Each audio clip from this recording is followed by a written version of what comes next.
Hello everybody and welcome back to Firefield Junction and welcome to another DCC fitting video. As we can see, we've got another model here today that's going to be having a chip fitted, and this is obviously, as you can probably tell, this is a very odd model. This is a triang blue Pullman that we've got here, and obviously you already knew that from the title of the video. But yeah, it's a triang model and it's the blue Pullman, and this is, I think they did a few versions, but this is the one that's got, I think this is probably the half, I'm guessing this is probably the half yellow end ones. I think the full yellow end one has yellow on the roof as well.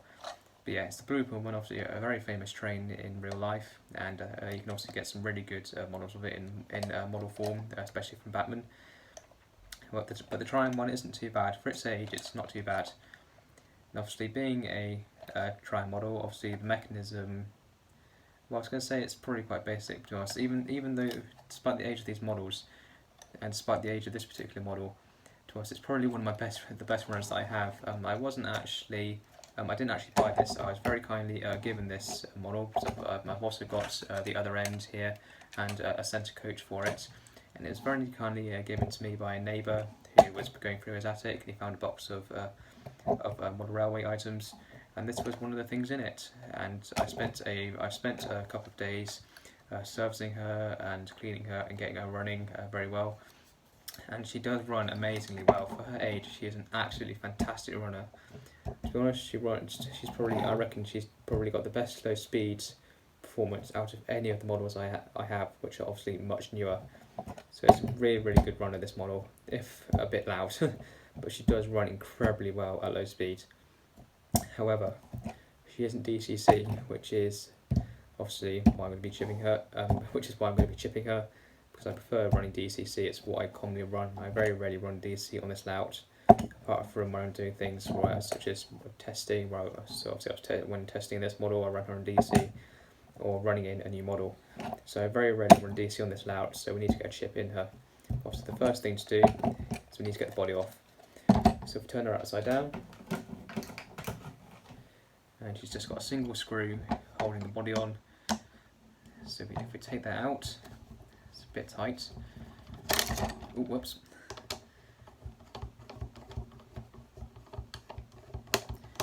And there we are. Then we can just lift the screw out, put that to one side, and then the body comes away quite easily. Ooh. We've also got the seating detail and everything there, so we can put all that to one side because we don't need that. And then we can see we've got the chassis, and the motor bogie is just suspended from the chassis from this one screw on top. So what we'll do is we'll undo that, and then we'll have access to the motor properly. So there we go, just take that screw out, we can put that to one side as well, and then we can easily gain access to the motor bogie. So if you put the chassis to one side now, we've then got the motor bogie by itself. So what I'll do is I'll just quickly turn the camera around and we'll have a quick look at how the mechanism is at the moment on DC. And there we are. So we've got the motor bogie by itself. Now the way these particular models pick up into us, I think it's the same.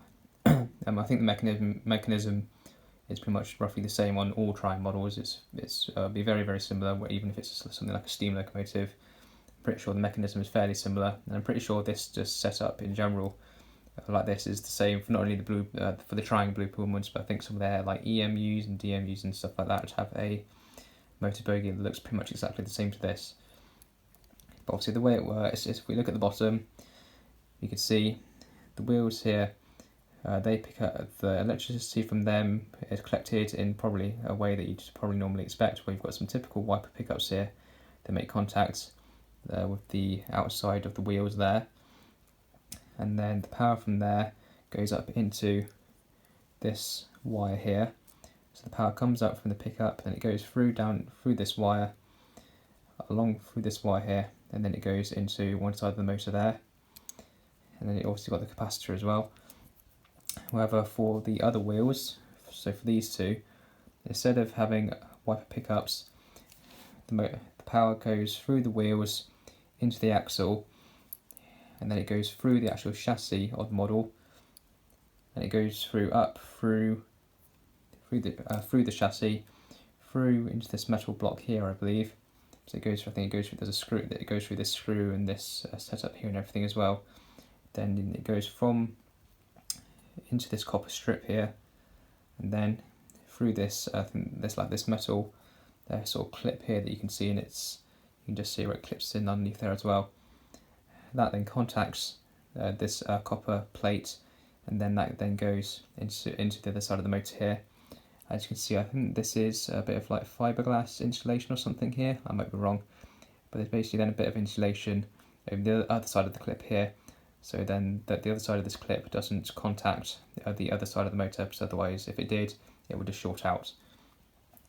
Obviously, to DCC this particular unit, we need to interrupt that signal. So basically, we're going to have to remove. I think we'll have to remove this clip. We'll obviously remove the capacitor, and we'll just remove some of the wires. So basically, we want the power to go from the track off to the chip, then come back to the motor, and then obviously then go back to the chip again before going down to the other rail. So obviously, first things first is we'll desolder, do some little bit of modification. We'll desolder some of the wires and everything, and we'll get prepared to have a chip fitted. Now, I'm not going to be hardwiring the chip directly. I'm going to be doing one of my typical methods of hardwiring in an 8-pin DCC socket. So I will be using a Hornby decoder temporarily but in the future I probably will upgrade it. So instead of just hardwiring in a chip directly, I'm just going to hardwire in the 8-pin socket. Hardwire in the 8-pin socket. So then it will just be a lot easier for me to swap chips in and out. But anyway, let's get on doing some soldering. Okay, here we are. So I've removed the capacitor and some of the wiring, which we don't need. So we've got those bits there. And this is what we're left with. So we've got this wire here, which obviously goes to one of the rails. Then we've got the copper plates in here, which will go to the other rail. And then we've got motor left and motor right. Now, one of the things that I've done, which I'm going to have to mention, is, as you can see here, I've put some heat shrink tubing around the contact here to basically stop the pickups from here making direct contact with the motor terminal here. Now, you really need to do this, because if you don't, you're then just going to have the power going directly from the pickup directly into the motor, and obviously that will short out, and obviously that will cause a short circuit, could damage the chip or even blow the chip or something, and obviously that's something you really don't want to happen. So you need to insulate the motor terminals from the pickups, basically similar to how it's been done on this side. So you just repeat it on this side, again just using a bit of heat shrink tubing like I did, or something similar, just to insulate, basically insulates the metal wire here from making contact with this side of the motor. And once you've done that, you're basically ready to wire in the chip or the DCC socket, or whatever you're going to do. Now, for me to do this, what I'm actually going to do is, obviously because the motor basically sits into the chassis like this, there's pretty much, well, there isn't really any room inside there for the socket to fit, considering how long the wires are. I'm not trimming them down. So what I'm actually going to do is I'm actually just going to make my own hole here in the chassis here. I'll probably have to use my soldering iron, so I'm just to burn a small hole through there. And don't have a go at me for this. I've done it similarly before. I've done it similarly before for other things. So I'll just make my own hole through here. Then I can just thread the wires from the 8-pin socket through into here, solder them onto the corresponding areas on the motor. Then the 8-pin socket can just be secured somewhere around here where there isn't really anywhere, where there's lots of room. There isn't anywhere for it to touch. It's going to damage it. And obviously, again, yeah, there's plenty of room inside there, and obviously it'll be out of the way as well.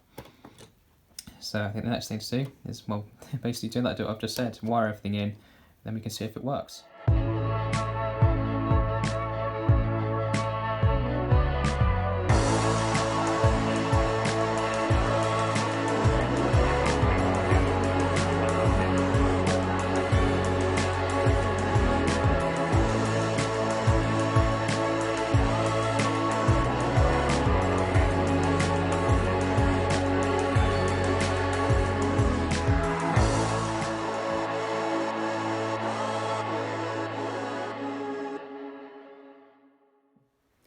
Okay, there we are.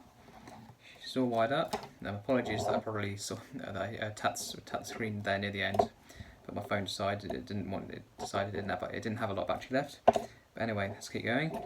So it is all wired up, all the connections have been soldered. And what I'll do is I'll try her on again on DC first, just to make sure. So I'll just fit a blanking plate into the 8-pin socket, just to make sure that she still works and everything, to make sure that nothing's going to short out. And then we'll get the chip fitted, and we'll see what she's like on DCC. So I'll see you in a second. Okay, here we are. She's on the track, the chip's fitted, she's got power. So I've got her address selected, so let's see if she works.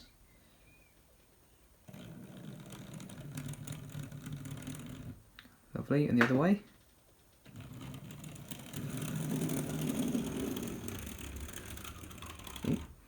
Brilliant, so let's just bring her back into shot.